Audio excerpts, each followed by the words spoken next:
Now it is. There we go.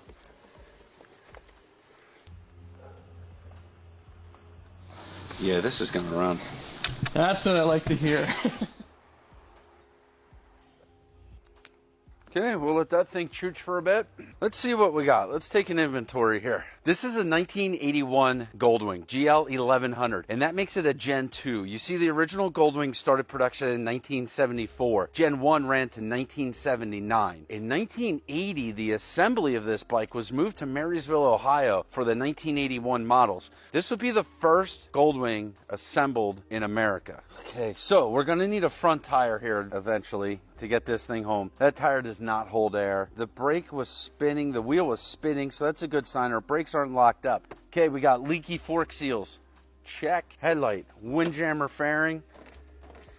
That's tight like tiger. All right, but we do have a CD player. We're missing a key, so we're gonna be hot wiring stuff.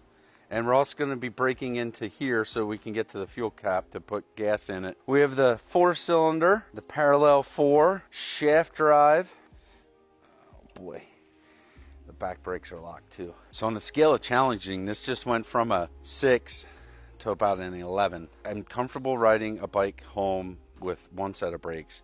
I'm not sure if I'm comfortable riding a bike home with no sets of brakes. But let's start with getting it running, because that's step number 1. So these carburetors are fairly easy to get to. I think once we pull this tank here, we're going to be able to get to our carburetors. Who knows? We may not even have to do that. We'll see. Clutch. Do we have a clutch? Okay. We have clutch. Let's look at these brakes. We have antennas. They're enhanced with Dual antennas. nature. Oh yeah, that is tight.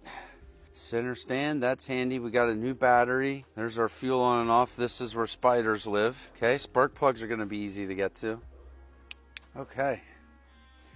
Well, where do we start, fellas? You tell me, Craig. We start where we start. That's always a great place to start. Okay, so we need to get the seat off and we need to get this off. We got to put some juice to the wires, but first too, we gotta find the connection for the key switch up here so we can hot wire it, because we're missing the key, which is not a problemo. It's only a problem if you make it a problem, right, Dan? Yeah. All perspective.